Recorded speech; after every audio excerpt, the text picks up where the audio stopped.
Right, because I'm stubborn, this is gonna be a little low quality, but I want to be the one teaching you how to do this, because then I can also ramble about my biases, etc.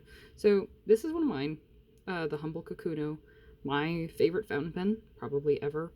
Um, I tried to pick one in my collection that was as similar as possible because I have it in plenty of colors. So, and here's your converter. I've given you one of these gadgets. Oof. This one's called the Con 70. They also have the Con 40, Pilot does, in their line of converters. Basically, there's the Con 40 and the Con B. I don't have any of those because they kind of suck and I hate them. Don't ask what I have my camera propped up in. It's really janky. But, so basically, you have what's called a cartridge. I have one right here. This probably came with your pen.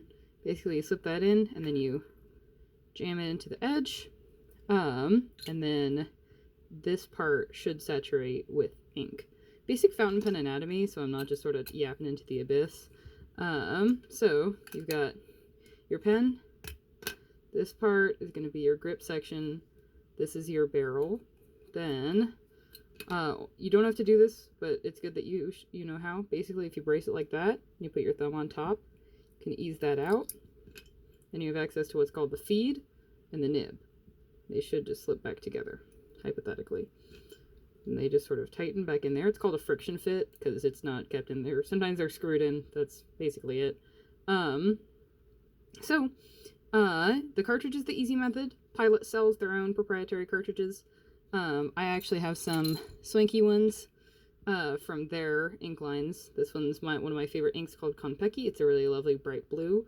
But they also have just like normal black and basically whatever you would want. Or you could be fun. There's a converter. Let's use bottled ink. Basically, that should fit good and snug in there. My ink for today. I don't have it. I'm back. This is one of my favorites. It's called Tears of Alice. It's a really lovely teal. I was gonna use, for the sake of the video, these are little ink vials. Basically, if you ever want any color of ink, reach out to me. I probably have it in one of these safe little bottles. They will fill the same way. In fact, I might do 2 demos. I'm gonna do 2 demos.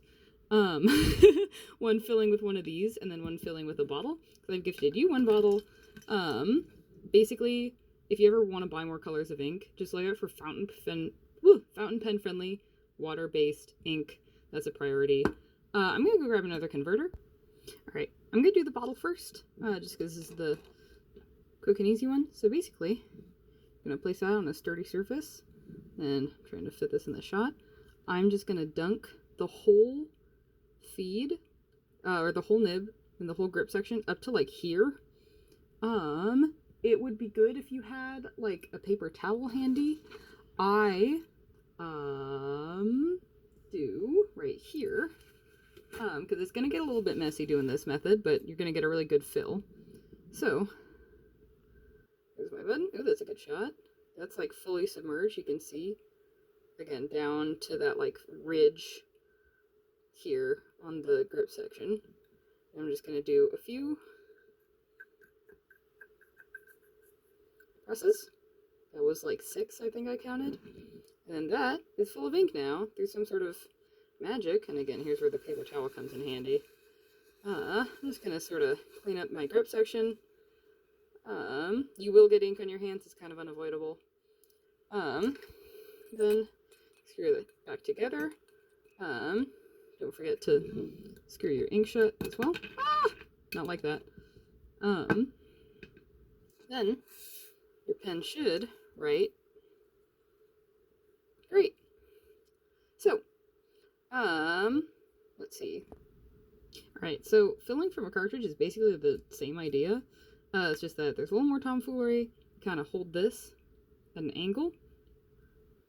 Then, pen goes in. And then, you can kind of see, I should have picked a better one for this actually. You can kind of see that my pen has gone in diagonally to match the level of the ink down here. And then I've sunk it as deep as I can. Most of these little vials come with actually a little point at the bottom, if it'll focus. They come a little point at the bottom, so then you can really shove your nib down in there carefully. Obviously, you don't want to bend it. But and then you can see it's shooting up into the cartridge or into the converter, and there you go. Now that's filled with ink from this little guy. Yeah. So that's the basics on how to fill with it.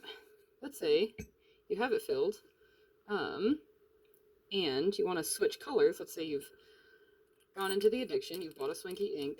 Okay, this one's like a magenta, by the way, like a sort of, it's like a brighter reddish pink. It doesn't look like that on camera, obviously, but you gotta trust me, it does. So let's start cleaning. Let's say you've bought an ink and you've gone down the rabbit hole. This is a pen that is empty.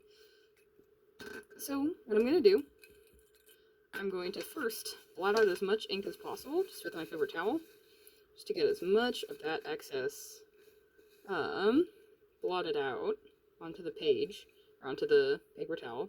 I'm going to remove this guy. And then in a perfect world, I'd have some Q-tips handy. And I like to just sort of get some of the ink from the outside. But what you can also start doing, I would recommend using a sink, but I can't take you into my bathroom. So we're going to do a demo in a cup of water. You dip it in there, and then you're just going to fill it the same way. You're going to start flushing, and you're just going to like do that for a while. And then, of course, this is the part where you have a sink, and then you get rid of the dirty water, and then you go in and do the same thing until the water runs clear all through here. But this is not a perfect world, and I can't put you in my sink. So that's how it's going to stay for now. This sort of half cleaned out thing. Let's say this water ran clear for a second. I'm actually going to tap this extra out. Let's say that this were droplets of clear water, clean water. What I would do is you have to let this dry like all the way. At least I do. It's not a must-have, but I like to do it that way. Just so that it's not going to mold or anything, but condensation is probably going to build up in this little clear window. So what I actually like to do is I have a box I filled with old silica gel packets, and then I just lay that in there. The same thing will happen if you just leave it out for a couple days. This just shortens it into more like one night. The next thing I like to do, you don't have to do this every time. I usually do this every few months, or like every couple months. But sometimes I will totally disassemble it and then clean it like that. So I will like shove a Q-tip in here. Pilot's really nice about making things that can get taken apart. So yeah, I take everything apart. Sometimes I just I have the feed brush. It's just an old toothbrush, old kid's toothbrush. But that's really for the extreme cases. For your everyday usages, you don't have to do that. You shouldn't have to do that. But yeah, if you ever need any resources or anything, call me. Also, I brought them out and then I didn't use them. I have these old blunt tip syringes. I got them just like on a pack online. You can get them on Amazon, or if you don't want to support that egg looking billionaire, you can buy it on jetpens.com. I'll write that down because I said it kind of weird. If you don't know about them, they're great. But they also sell these things. This is where this one came from. So I put that into some clean water. Let's say this was clean water again, from my little cup. And then sort of slip that in there and just flush it all the way out. And it's a little bit faster if you want to fully disassemble it. But yeah, that's the basics. So you can like do that with a syringe, and then honestly running this whole thing, the whole grip section under your faucet also does a great job of it. But you know what? If this tutorial doesn't help, JetPens actually has really good tutorials. If none of that made any sense to you, they also have a bunch of resources, etc. If you ever have any questions and don't want to wait on a video that I promise is going to be like 3 seconds and then turns into like 10 minutes of just sort of me yapping. So yeah, that's the basics of it. I'm probably going to go clean these all out. And yeah, let me know if you need anything.